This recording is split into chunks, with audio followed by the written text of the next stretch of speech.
You're listening to the Get Peeled podcast, a space for life enthusiasts to get inspired, learn through others about fitness, business, relationships, and life itself. I'm your host, Hannah Eden, a fitness entrepreneur that has an obsession with sweating and a burning desire to share and inspire others with the lessons that I have learned through fitness.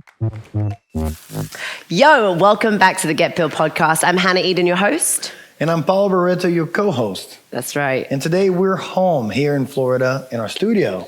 Yes. As you can see, very organic space that we This wasn't set up. This is natural. Yeah, this wasn't set up. It's just everything how, is just where it is. Shooting studio is naturally. We're just this organized and this cool every day. That's why we take our meetings. We decided to just turn the camera on and Whip be here. one out real quick, you know? For real. We were going to do it in the RV just to go full circle, but that didn't happen. So now we're here. So welcome to our studio. Maybe we'll do another episode on giving you a little version of Cribs or something to take a look inside of here. But yeah, we're home, man. It feels so good to be home. It does. So the road trip has finally come to an end. Not an end. Has finally come back home. HEF On The Road, yeah. I guess it is an end for that chunk of time, right? Because we left in March, sorry. And we stayed on the road in the RV until October. I'm going to sneeze. There you go. Whoa. There you go. Hello. Then we went back in December, had a few more days as like the final hurrah in Montana. Then you drove from Montana to Denver, Colorado. Denver, we drove Colorado. together. Oh yeah, so did That I. beach. That's right. Yeah. Scary as fuck. Yes. It was. Whoa. It was. How can I say this? We were lucky enough to drive on the very last day before everything froze. Yeah. And as we were driving, especially to Wyoming, that was horrible. Ice on the road, black ice. And like warning saying, I've forgotten the terms now. It was like pretty much if your vehicle is this height or above, which we were way above that number, you should stop driving right now. It's like I've forgotten the term, like a flip over. It was a wind alert. Wind alert. The winds were so high that it could toss your vehicle over because they're just so powerful coming in from the sides, which is tough. Fucking scary. And there was a lot of people wrecking their cars on the road. It was icy. It was a white knuckle trip. Let's put it like that. Yes. And so originally, and we'll get into what this episode is about in a second, but originally I was going to leave you and I was going to stay in Montana and you were going to drive to Colorado. But then the warning was crazy. I was like, listen, I'm all game for you driving, but like, if you're going to die, I'm going to die with you. You know what I'm saying? What the fuck are you saying? If you're going to die, I'm as if I'm going to the Everest to climb. But listen, babe, you're born and raised in Brazil where you refer to yourself as a lizard. You've never driven in snow a vehicle that big. Hey, that's that crazy I drove shit that vehicle for a wife. 9 months. I don't doubt that, and you did a stellar job, let me tell you. But you've never driven in snow or ice a vehicle that weighs over 16,000 pounds. It's no offense. We did it. We did it. Give me up top because I want to get everyone, you know what? Just drop your shit and just give this guy a round of applause here. This guy nailed it. Driving, I think I drove the vehicle less than the fingers on this hand, and I don't know if that thumb counts. I think it was 3 times. And I'm okay with that. I was hungover. And I had to drive. That's right. We went from Joshua Tree to the job, right? Yes, to Sequoia. To Sequoia. Yeah, you were feeling a little heated, but let's talk about what this episode is going to be about. Yeah. So obviously a lot of you guys followed our journey and you listened and you watched our vlog and you listened to our podcast along the way, where if you haven't, they're pretty exciting conversations. A lot of them we hike up into the middle of nowhere sometimes on these incredible places in the wild, set up our camera, set up our audio and just have a conversation. But we tried our best to document it in the best way we knew we could. So if you haven't been part of that and listened to it, it's cool to go back. But if you have, I'm so grateful for you and your support listening. And now we're here and we're home. And so we figured we can't just leave it and not wrap up. Yeah. So let's do a wrap up. So we decided to reach out to the HEF tribe and ask them what they would like to know about our trip, because our perspective, the takeaways might not be the shit that you want to hear. Yeah. So, especially because in these past 2 years that everyone was kind of, pandemic, you got to stay home. A lot of people decided to go on trips and go on, especially road trips, because all the shit happening. And if in any way, shape, or form we inspired you to take this trip, We give everyone the opportunity to ask the questions, whatever it is.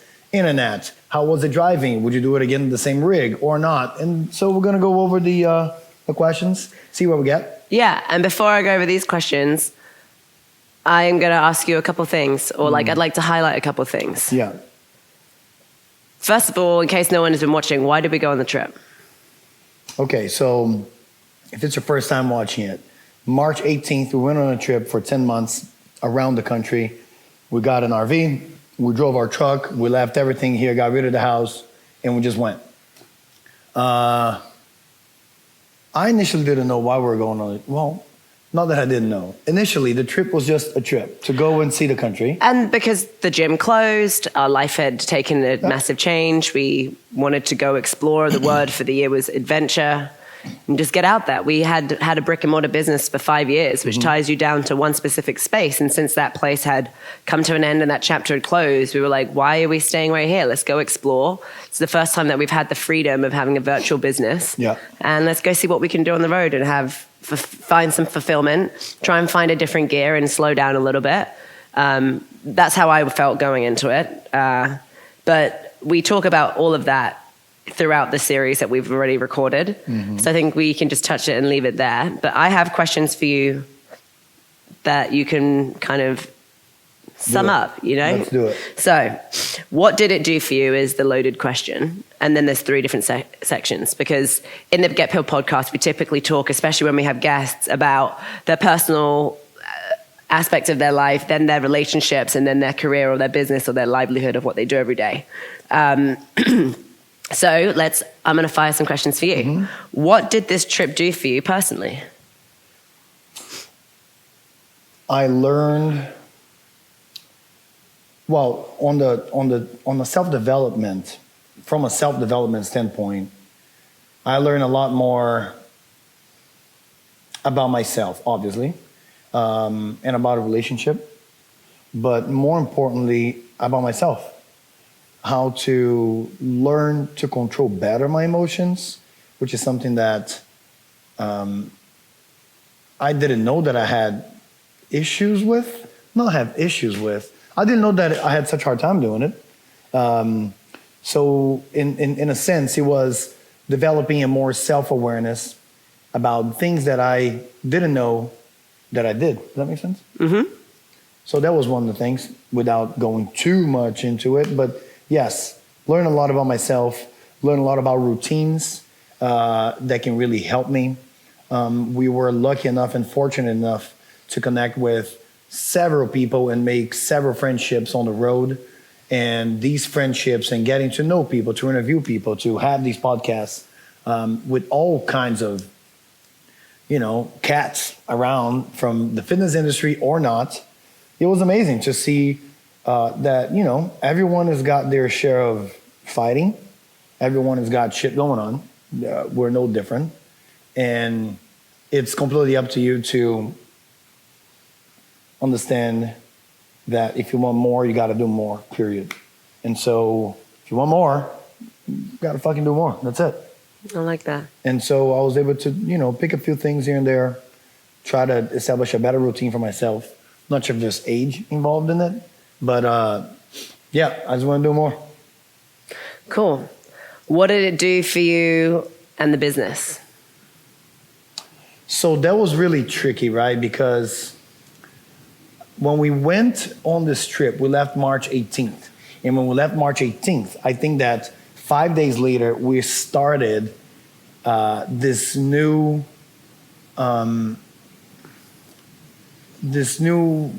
phase or era of our business, because we went on a partnership with a really cool company. And you guys, if you have been following us, you probably know all these guys. They are helping us in the back end while we're able to create content and do what we love doing. Dustin, DJ, and all the team.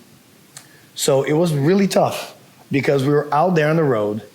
Internet was, some days it was good, some days it wasn't, some days it was horrible.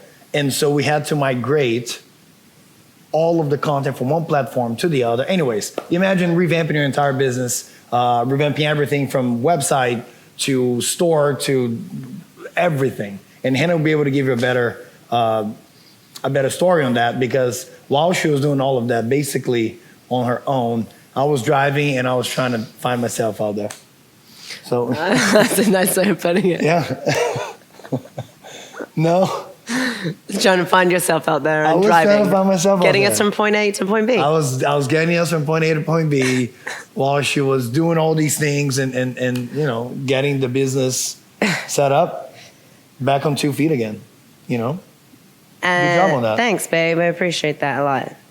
And thank you for driving. I've given you a round of applause, and I hope everyone else put their hands Give a together round of applause to you too. Oh, thank you very Yes. much. Look at everything that you've seen right now. There's a lot to do with her. A lot. Okay. Like 98% lot. What did it do for our marriage? Goes back to Relationships. This is that part. relationships. I think it goes back to self-awareness for me. If there's one thing that I learned, so this time driving on the road, interviewing people, I had time. Maybe I didn't have time, because time was never the problem. I finally put myself to read more and learn more. So acquire new skills and knowledge, I guess. And if there's one thing that I learned, is that any improvement that you want to make, whether it is in your relationship, in your business, you want to be more successful, you want to be, I think that it always starts with you changing what you do, period. Mm-hmm. So self-improvement is at the root of everything. And once you start improving yourself, you start kind of becoming laser focused on things that matter. You become better at prioritizing, you become better at executing, you become better at planning, at creating a vision. And when you do that, things tend to get better around you, whatever that is. Friendship, relationships, business work. And I think that I became better with myself. I started looking to do more for myself. And in turn, I think that it made our relationship a lot healthier. I think that I speak for every man out there, if you're watching this or listening to this, and maybe all the women out there will relate to this. Men are notoriously challenged at communication. It's just what it is. Men don't like talking about shit, and women love talking about shit. Women like to talk about how they woke up, what they ate, what they drank, how it tasted, how long it took to make, how was the line at Chipotle, like everything. Fuck. You know what I mean? I don't know. Women, no, baby, this is like intrinsic. This is not my opinion, I don't think. I really don't think it's my opinion, do you? Yeah, but like I don't really want to talk about who stood in line at Chipotle, but I want to talk about shit. Yeah, no, but this is a like exaggerated example of it. But women just love talking about everything. We like to talk everything. It through. Yeah. Everything. And men don't. Men is like, I don't know. Like, oh, what happened to this? I don't know. I just went there and that's just what it was. And so, and that doesn't do any good for a relationship. Yeah. In fact, I think that over communicating in a relationship is better than the other end of the spectrum. So I think that our communication skills got better because we were inside of a little tuna can for 10 months of the RV. So one thing that we learned immediately was you don't have the social escapes that we have in real life. We don't have, oh, dude, I'm just going to call my friend and I'm going to go for a beer. Or I'm just going to go to the gym. Or I'm going to go diving. Or I'm going to go on a bike ride. It's not like that. You're traveling. You're doing things as a team 98% of the time. Very, very, very few times I think we've seen ourselves doing just us. Like, yeah, I'm just going to do me today. That doesn't happen. So when you're working as a team, 100% of the time almost, it becomes very challenging if your communication's not on point. Yeah. How about you? Oh, do you have any other questions for me? No, that was it. So we're going to do me and then we'll do you? I guess so. So, okay, what is it? Just the top three. Top three. For now. Okay, so personally, what has this done for you personally? Huh? Try again.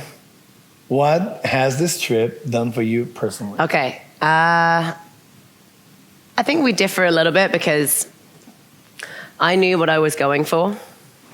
Right. Because I think that this personal development or self-development like stage has been a little bit more present for me for a while.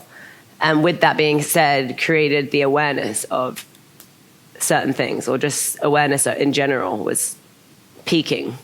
And I recognized that after the pandemic, after we closed the gym, after life had changed a lot for everyone, that it forced us to slow down and look at ourselves in a very different light. And I started to recognize certain things that I questioned and wasn't really sure if I was just going through the motions of doing things to do things, or if it was because I actually wanted to do them.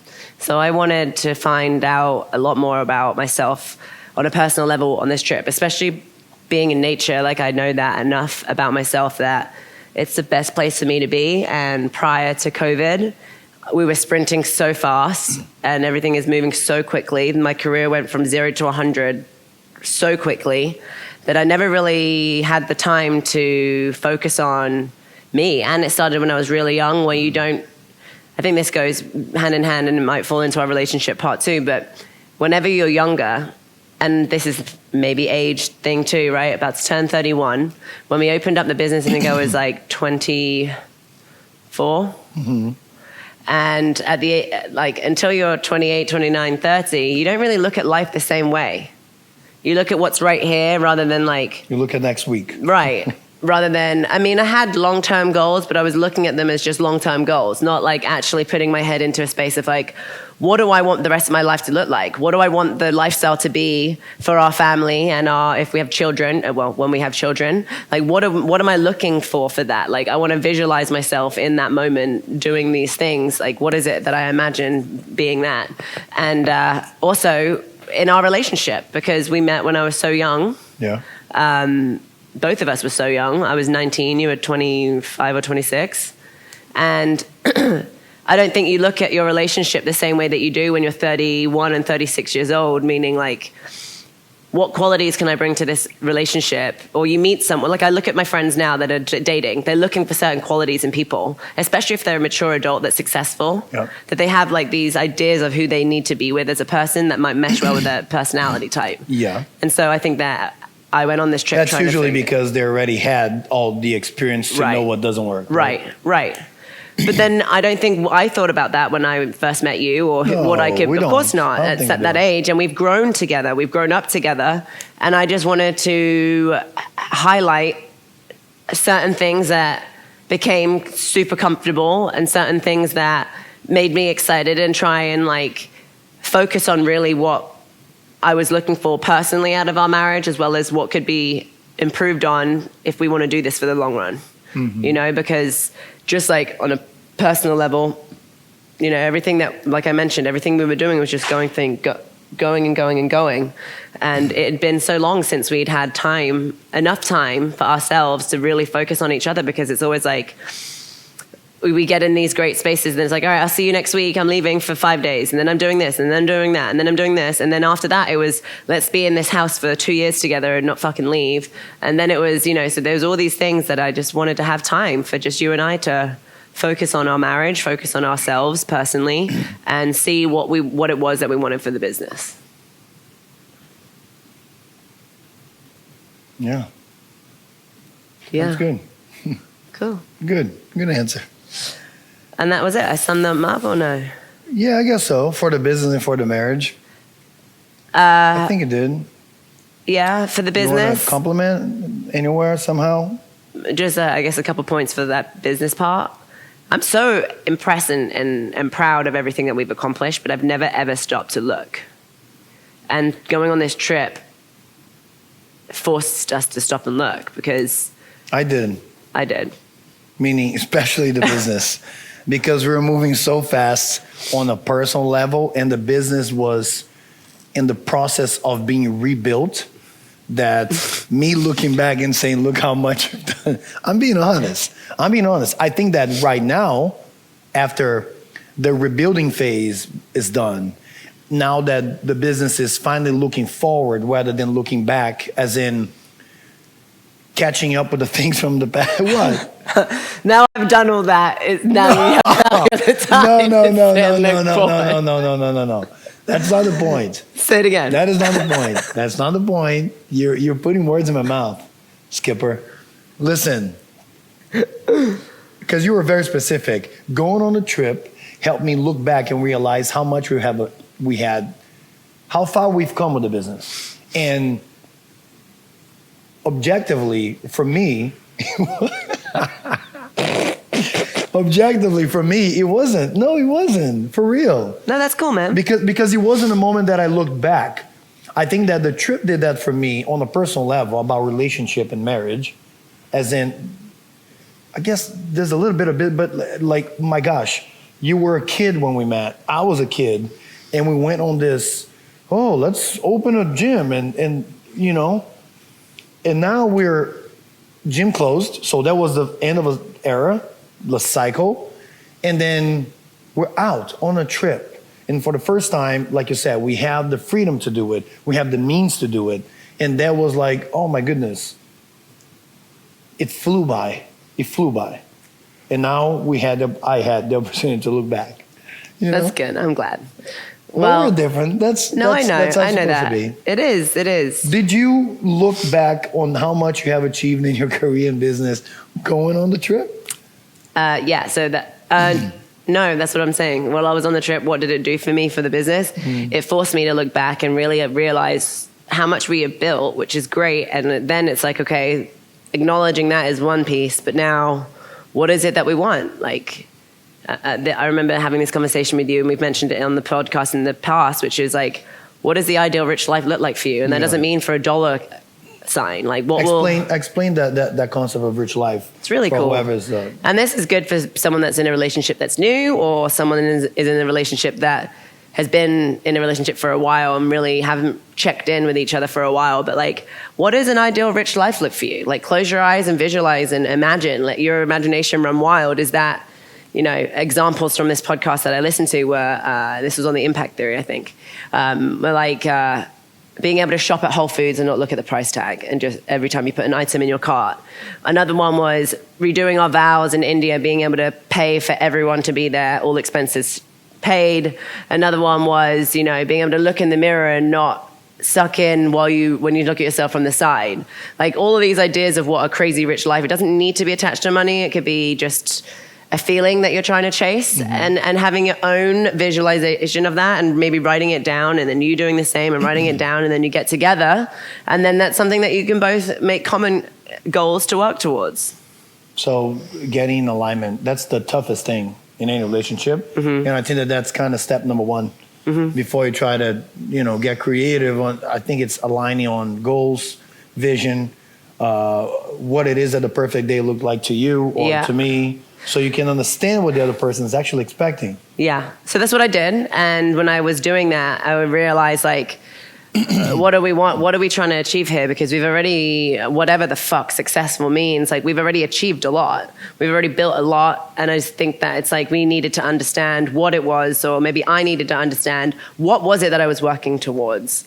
And I just got a lot more clarity on that, and then had a different perspective. Well, going into coming home and going back to work has a very different meaning now than it did prior to this trip.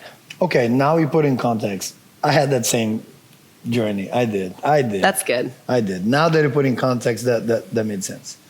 All right, good. Stats. You have the stats. Let's do it. I don't have them. You were supposed to grab those.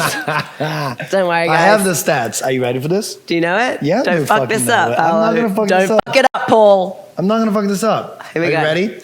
On this road trip, we drove a total of 15,740 miles. Woo! That's not bad, man. No, it's not. Hey, drop the fact about how many miles it is to drive around the earth. I forgot. But it's less. It's less than that. Because I was like, oh, let me get a good analogy just to put in perspective. But it's less than 15,000, that's for sure. That's cool. Let's ask. Want to ask? Try it out. Hey, Siri. I think it was 7. How many miles is a round trip around the Earth?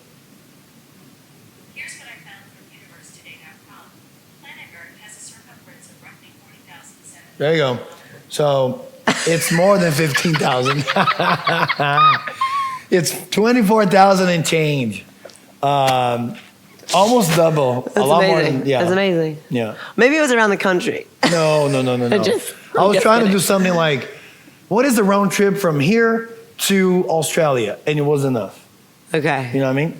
But anyways, what else are the stats you got in that little beautiful we visited noggin? a total of 14 national parks. That's cool. That's massive. 14 national parks. Yes. In many, many states. How many states, babe? And a plethora of states. In many, many states. And lots of states. The rubber of our tires touch ground in many, many states of this country. And so much more. Yeah. Of the mainland of the U.S. So let's jump into this inside of this continent. Yeah. Of the U.S. of A. Yeah. In the continental U.S., excluding Alaska and Hawaii. You heard it here first. All right, so let's do it. Question number 1. You avoided this one for me, huh? No, we spoke about this the last 5 minutes.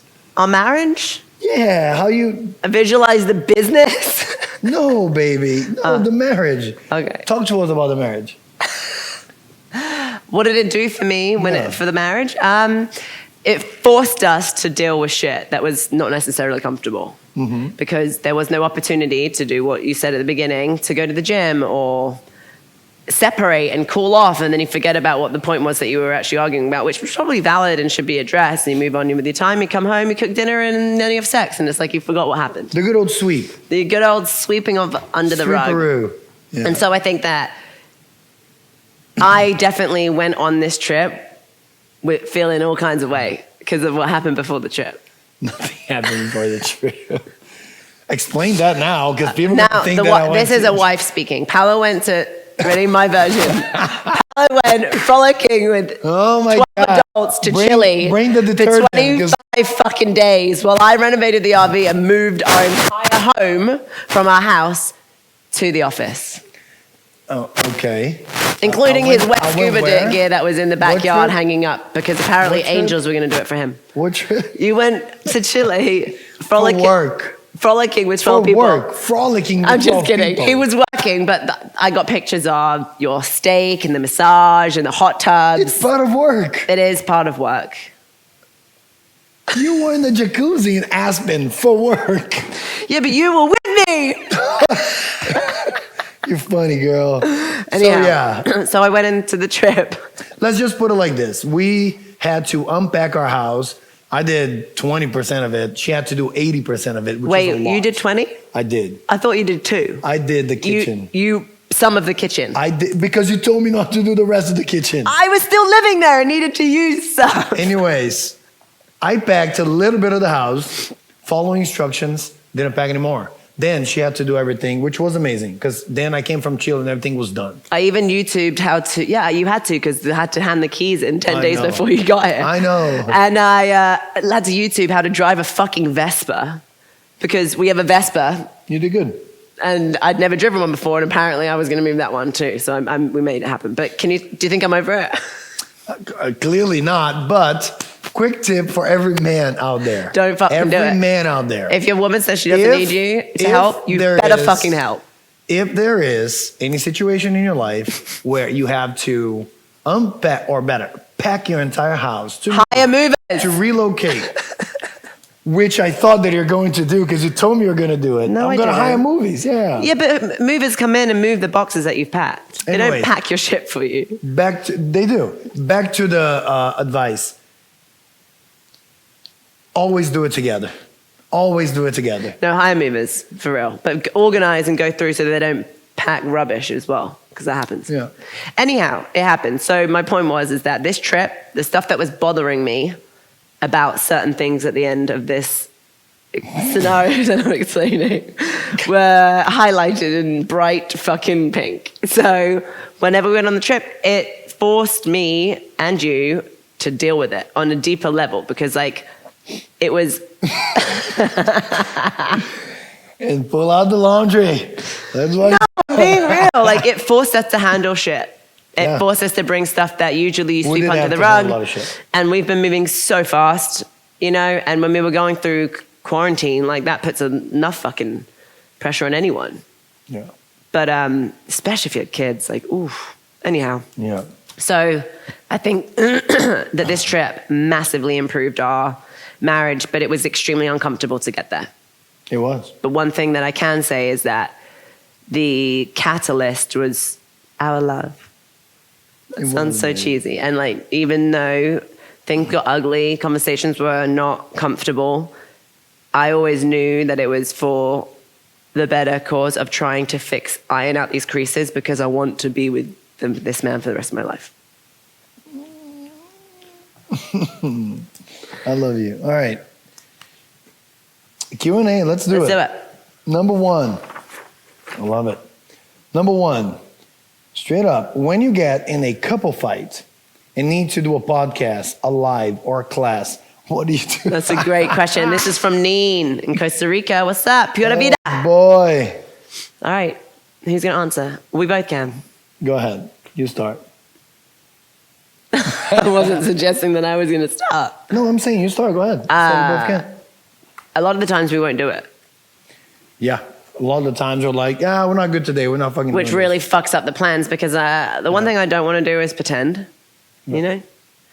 And sometimes you have to, sometimes you don't have to. But when it comes to a class, I think it's don't think different. it's pretending. I think that it's like packing your personal shit and having to perform, which is sometimes is needed. It's just period is needed. And sometimes like, fuck this. We're not doing this. Well, I also want to add to that. If we had a class to show up to when there's actually people on the other side of that door, then your problems ain't their fucking problems. Exactly. And you can deal with that shit later. But if you are about to film a podcast where you're supposed to engage and interact with each other, and we have the choice to film it tomorrow, I'm going to film it tomorrow rather than pretend that we're trying to be cool when I really want to, slap you in the knee. Yeah. Whenever we're not, whenever there's no gel and jive, we don't hive. Okay. Yeah, I'm with you. How difficult was it to maintain a schedule for a workout? And how did it impact your relationship? For Martha LMP Fitness. Maybe we hit the relationship thing. We can go into more depth there. But you want to start on that one? Yeah. Tough. I'm going to start with that. Tough. The one thing that... What? What's that? What was that? What was that? I'll add my 2 cents at the end. Yeah, you can add your 2 cents. For me, tough. I want to be very honest here and vulnerable. There was the period of my career, at least, I'm not going to speak for the both of us, that I probably was at the lowest of my fitness game or my fitness mojo, whatever we call that. But I made peace with it somehow. You know what I mean? I made peace of it because we're out on the road. And again, are those, Paul, those are excuses that you're giving? Probably are. But you drive, you spend hours behind the wheel. No, we didn't. No, but seriously, you drive, you stop at a camp, you set up camp. It takes a few hours to do that. In the beginning, oh my gosh, we had no idea what we're doing. And so, the workout is always in the beginning was the first thing that I'll be like, man, I'm new at this. Fuck it. I'm stressed. We were stressed. And that will get sacrificed in the beginning. And then towards the end, I was trying to make more effort into working out and in the middle as well. But it was interesting because we kind of filled our personal fitness tank in a different way. Hiking. We did several jobs in which we had to hike several miles a day. So that was fun. But doing the nature and hiking and doing fun things, the tough thing was carve out time to say, all right, let's lift weights today. That was a little tough. You were a lot more motivated than me.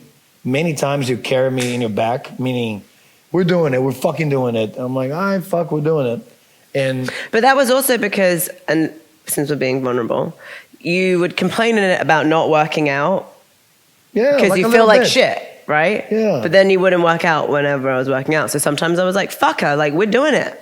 You're going to feel better afterwards. Like cut that shit out. It's tough because it's one of those, oh man, I'm not happy where I am.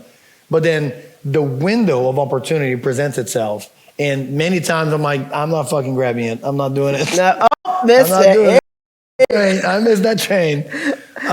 You were a lot better at grabbing those windows. It's not motivation. Because it was really a window. Because it's like you're at a camp. Sometimes it's cold, sometimes not. But you're at a camp. You finish setting up. The sun is setting. And the sun setting, you just want to like, oh man, let's go inside. Let's do this. Especially at the end of the trip, it was do a bonfire. freezing. Let's do this. Yeah. And it's like, the sunset. I'm out. Now it's too dark. Me no. Too okay, dark. Me no. It's not me. So that was tough for me in that sense. But again, I made peace in the sense that I knew that the trip in itself and the other ways of fitness, of moving my body, let's put it like this, I was able to fill my tank. But to be very clear, for a long time throughout this trip, I'm like unhappy with where I was. And it was a struggle at times, you know? It really was. So for me, I became a skinny boy. Skinny boy. Go ahead. Sorry. So for me, I think that I'm so used to routine, and I was trying to drop the routine. So I was trying to be like, flow like water, man. Like whatever it is, it is. Like if you work out, you work out. If you don't, you don't. As long as you just stay up. But then I recognized, like, without my time that I had for myself to work out, it was affecting me in other ways. So then it became like, I need to work out. Not really like I want to sometimes, like I need to. Especially when you're stressed out. There's a lot of variables that are totally out of your control, which is a massive part for me. That's why I went on the trip, right? Because you have to operate patience. You don't get to just pick and choose when there's internet. And when you have an hour and a half video to upload and you're in the middle of the woods, shit ain't happening. And you have to drive 45 minutes to the closest town to get cell phone service. Like, you can't just take a phone call real quick. You got to drive all the way out there. Like all these things, we're so used to everything being instant. We're so used to having everything that we need at our fingertips. When you're in the van life or in an RV or in the middle of nowhere, that ain't happening. You don't just get to go to the grocery store and pick up the foods that you want to eat that night. Like that wasn't an option in a lot of places. Especially the further we went into the places that I loved, the further we got away from the things that I feel like I need, right? So it's like this battle internally. Yeah. But then I just started to understand that I crave routine and I can do both. And I know that once we both get up, who knows where the day is going to go. The dogs might need this, the RV might break, the pumps might get fucking blocked or frozen. We've got to travel 7 hours, so we don't have time to work out before. We have to check out at this time. So I just started getting up at ridiculous times in the morning and not brushing my teeth or changing my clothes and just walking straight outside and training.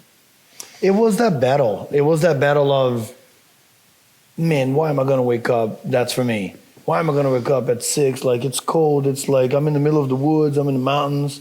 I don't want to get my coffee. I don't want to sit down and just do nothing. It was I just want to do nothing. Yeah, in the morning. I was like, get my coffee, look at the mountains, and look at the birds. It was I'm telling you. It was I know, honey. I know you're telling me. Right? I'm being honest, man. I appreciate it. It was the hardest and the most beautiful thing that I've done in my whole life. The whole trip. It's like if you're willing to hold on to that uncomfortable space, to know that the reason why it's so uncomfortable is to get to a better place, the feeling of getting to that better place is so good, man. Yeah. And it was really cool coming back home, actually, because you're very appreciative and grateful for the smallest things. For a hot shower, to be able to do laundry, to be able to sit down and have dinner and family, and to be able to pick up your phone and just use it. Yeah, like being in the office. And to me, the biggest thing coming home was routine. I could not get into a routine in the trip. Well, that's what I was trying to say. I'm not sure if I was looking for one either. I'm not sure. Or I think that you think that if you create routine, it has to be in the right environment. The environment was off, but the ability to create routine was still there. So then I just started to understand I need to create routine in an uncomfortable environment and just go with the flow. You couldn't create the routine, period. You were just, the environment threw you off so much that your brain couldn't handle the idea of trying to create structure and chaos. Everything threw me off. I was trying to find myself. Telling You found yourself. I did. I did. What did it do for our marriage? That was the end of this question. Then we move on, right? But I want to highlight something that this trip did a lot for our marriage. I think that there was a lot of things that there's never going to be a point where it's like, all right, we fixed it. Let's go. Now we're all good to go. I fixed all my bad qualities. You fixed all of yours. We're good to go. End of story. Like, it's constant work, which is, this trip was a reminder of that, because the time that we would get comfortable and like not check in, not have these conversations to make sure that we're not holding on to something that's not true, and being very transparent with each other as far as like, what's your story? What's my story? Let's figure out what the truth is in any instant. And that could be even just parking the RV and things get heated, rather than just allowing it to get heated and walk away till someone's calmed down. It's like, why? What was wrong? Did you feel like I felt like I wasn't seen when could you hear me? I was telling you to go left and you were going right. And I was like, I thought I was going right when I was trying to go right, but the thing was going left. And like, all of these weird, uncomfortable conversations of communication. But Paolo changed a lot on this trip. And I said this to my dad the other day, and you were in the car. I feel like some of the stuff that I was saying within these uncomfortable experiences that we had, that were so intimate, that we had to work through, I feel like I'd been saying the same kind of message multiple times for a long time. We've been together for over 10 years, and the same message has come up in history, but the way that the message was received was seen for like, hey, I want to highlight this because I feel this way about it, and I need you to hear me, and not just hear like what you want to take from that situation. And you actually gave me the opportunity to communicate, which I did work on communication skills too, to try and figure out a way to deliver. Because I am the loud one that is expressive and very outspoken versus Paolo, where when things get heated, he'll shut down. But typically I get loud after I've tried to speak. And now when there was a way or something changed within this trip of you trying to actually see my point of view, rather than just hearing what I deliver and then responding to it.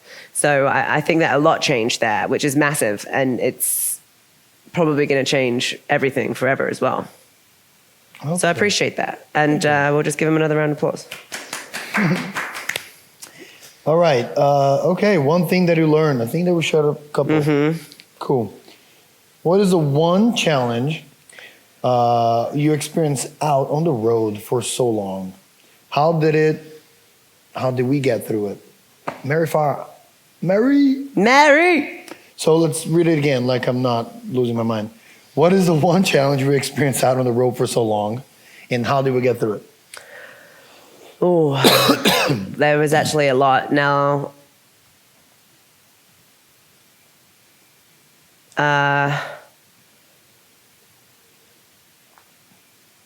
I think that could go in. Should we answer one, like hip fire answer from each category? Yeah, or just a couple. Just shoot a few. Okay.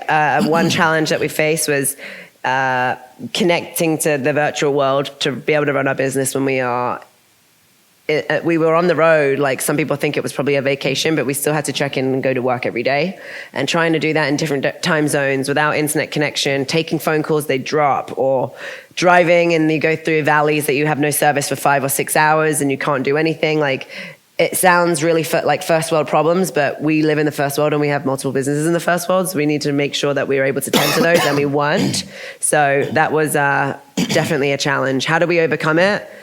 I worked all hours of the day, no matter what. I didn't create boundaries, because it was like, if it's a Sunday, it doesn't fucking matter if it's a Sunday, because Monday through Wednesday I was out, you know? So the days of the weeks didn't really apply. I didn't really have any boundaries as far as hours that I'd worked. We tried. We did try, but we implemented fun stuff too, you know? But my point is like, how do we get through it? It's like doing what we could when we could. Yeah. Challenge I experienced on the road. To me, one of the biggest challenges that I experienced was not having access to booty wipes 24 hours. No, booty wipes was always an issue, but I was prepared. So Hannah is really good at creating, or better yet, she's really good at not necessarily having a container throughout the day. This, I'm talking about the trip.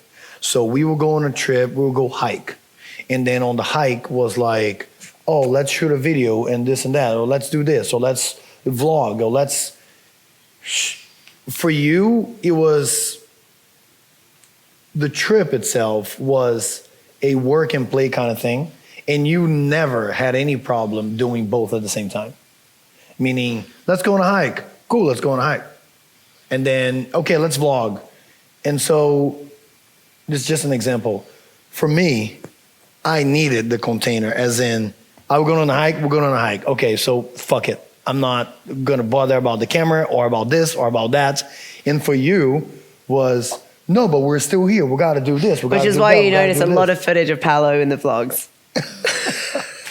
You're full of shit. So that was the biggest struggle to me. Because I can't do both. I just can't.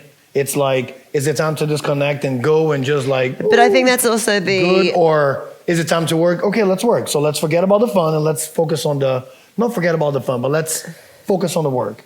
I can't do both. And you were very cool with that. And to you, it came really easy. So you say, right, that I'm really black and white in certain things. And it's the same thing with you, because like, I'm not looking at it like it's work. Like I'm getting my phone out and taking a 20-second video of the view, and then we're still doing and having this experience together. I'm not like, hey, can you stage this? Or hey, can you do this? Or I have to put hair and makeup on. No, I'm just documenting certain parts of the trip because A, it is content for work, and B, look at what we have for the rest of our life. Baby, look. And there was so much of the trip that wasn't captured. But there is no doubt that there is value behind it. It's just being tentative to, okay, I got to pull out the camera and I got to get this. Because in my head, and we're different on this sense, you're very, let's capture this. And in my head, I'm like, I'm in it. I'm not going to capture this. I'm in it.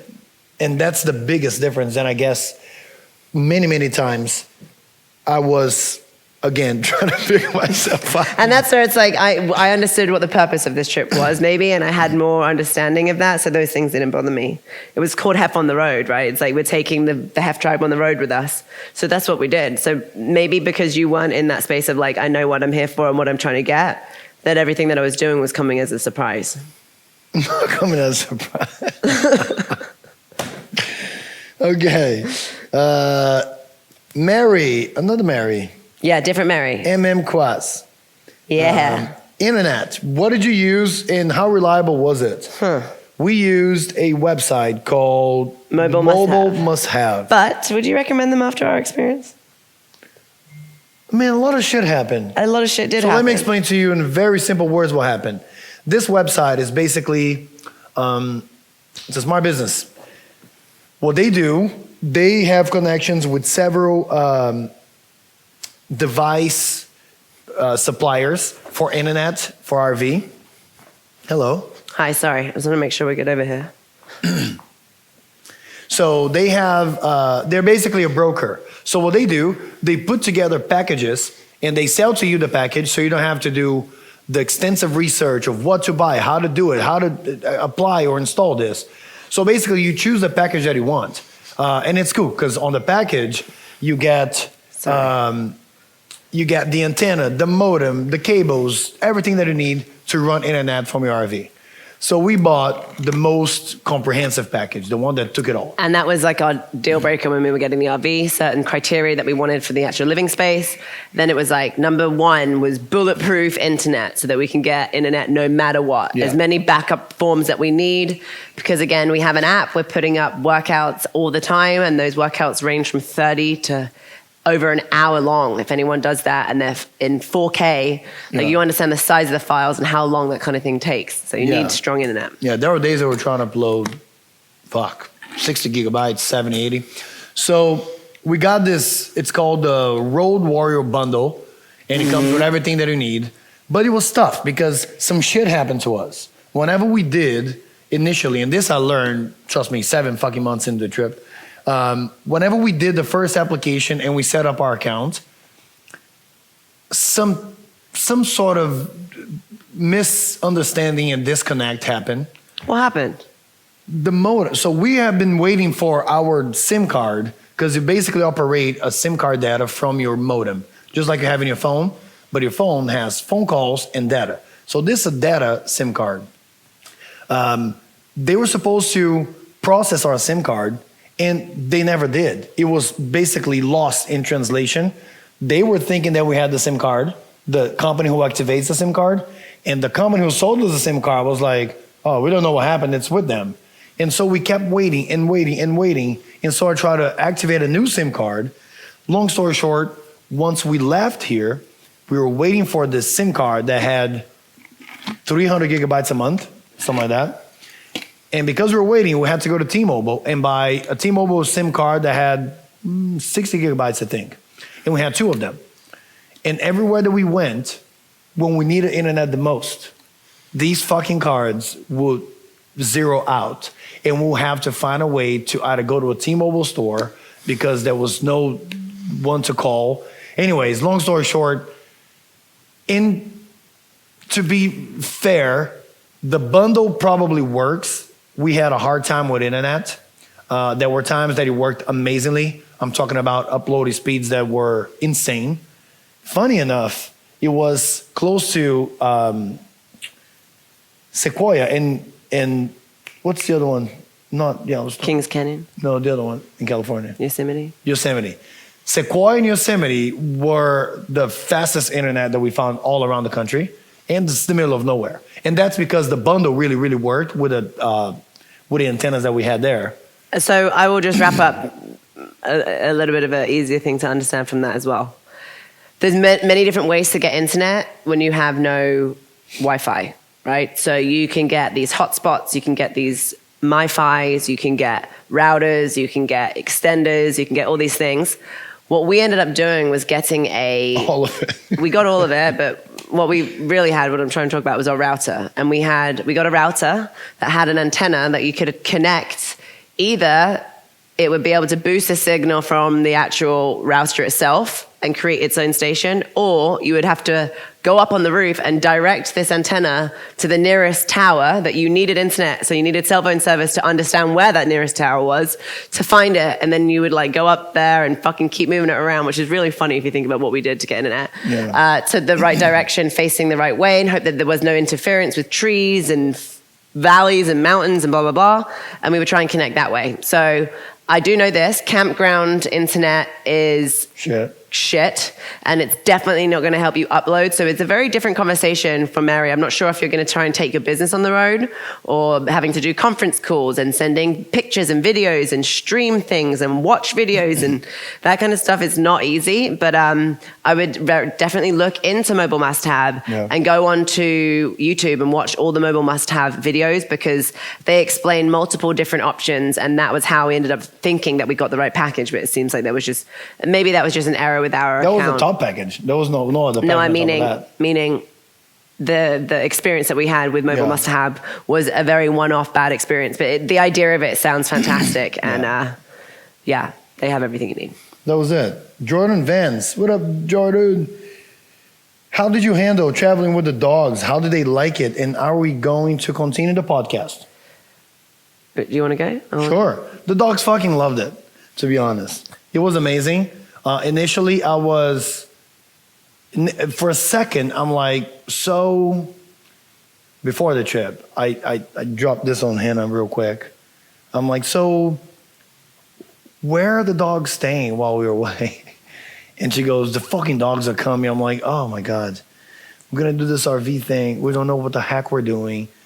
And we're going to add dogs to that situation. Oh my goodness. He wasn't, thank God he found himself out there. But I wouldn't do this trip if I had to do it 10 times over without it. Yeah. It's amazing. It was amazing. Because it complements the day. They brought so much joy. Purpose. Yeah. It gives you like, oh, let me get out of the RV and let me go for a walk, or let me do this. It's amazing. It's amazing. Especially when we're driving, to have those little guys sleeping on the armrest. It was amazing. And we actually took him camping. You can see on our vlogs, in a couple of our vlogs. They went to White Sands National Park. They went to Yosemite, Sequoia, Kings Canyon, Cathedral Rock. We took them overnight camping in Big Bend.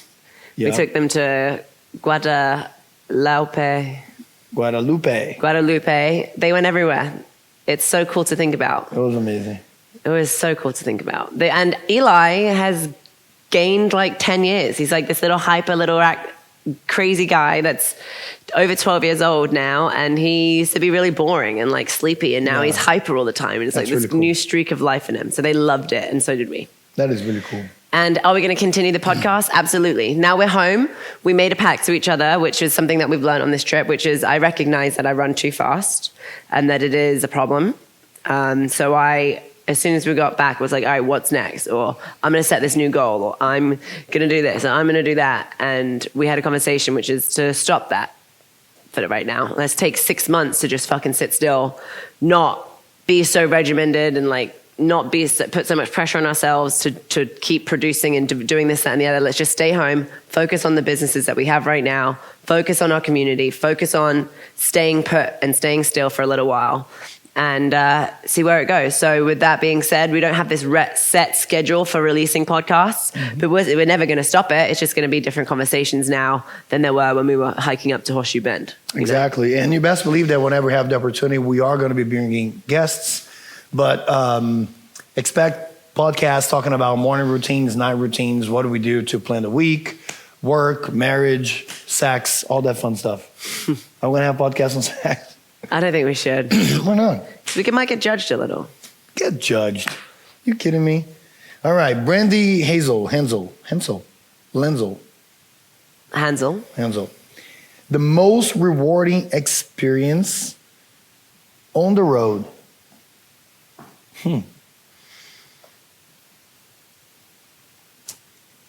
Say something. Most rewarding? Experience on the road. Personal reward? I think so. Let's stick with that. Personally, selfishly, I got a lot out of watching your transformation.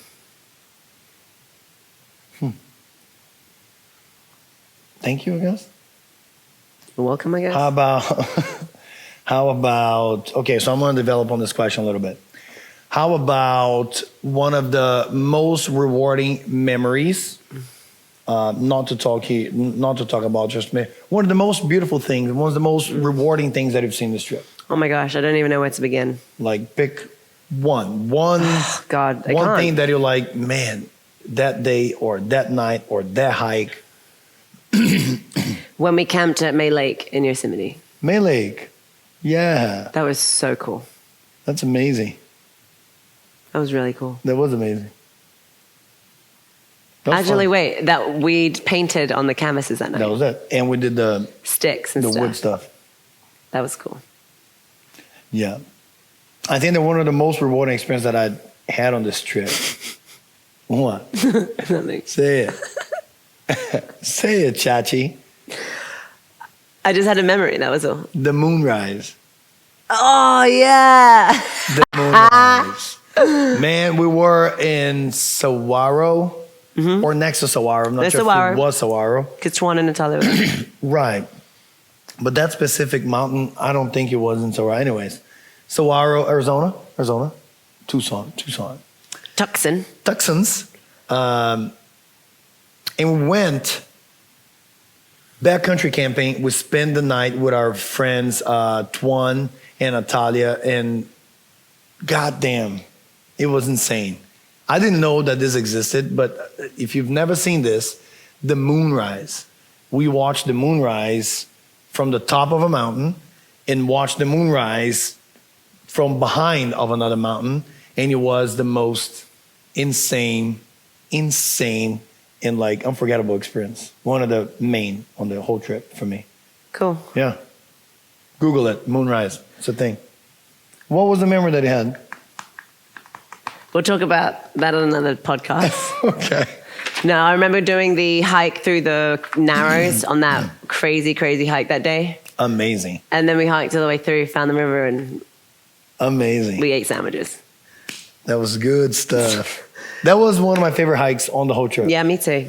If you guys have the opportunity, Cathedral Wash in Texas. It's border Texas and Utah, right? It's like here and there. Texas and Arizona. No, it was by Bryce. No. I don't know. It was from Lone Rock Beach. Oh, okay. Remember that? Cathedral Wash. It's insane. The coolest hikes. Oh, yes. Remember that? Yes. That Okay. we crossed the border.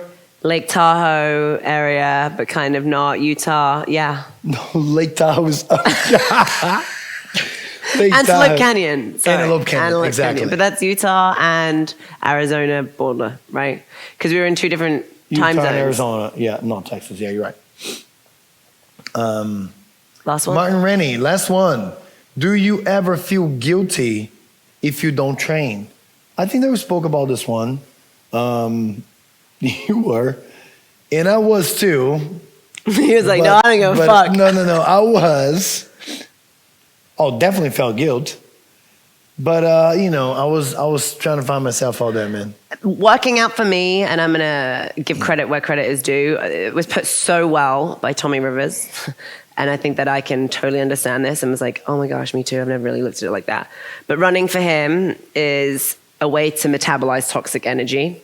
And I didn't feel guilt, not necessarily because I was missing the workout, but I just knew that I was doing a disservice to myself and to Paolo for not working out, because there was all of this like toxic energy inside of me that was just like not making me feel good. So I wasn't in a good headspace a lot of the time, and I know what the solution is, and the solution is to work through it in a workout.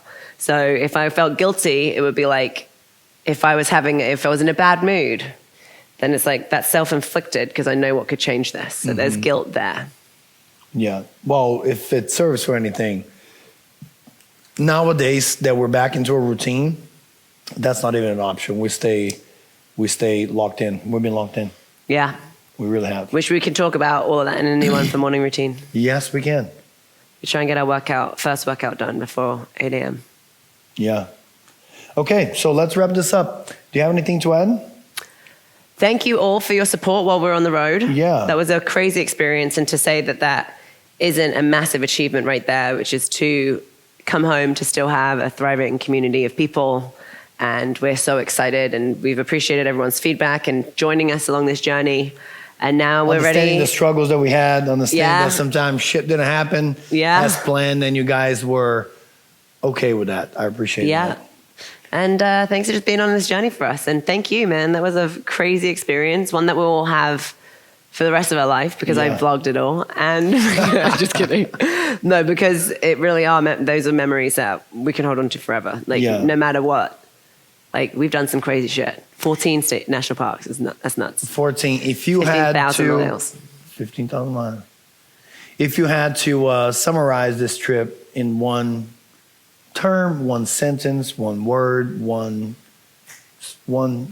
punch. Uncomfortably valuable. Amazing.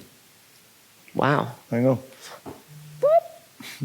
To me, it was, like I said before, and I gave a lot of thought to it, it was the hardest and the most beautiful thing I've done and experienced. It was amazing.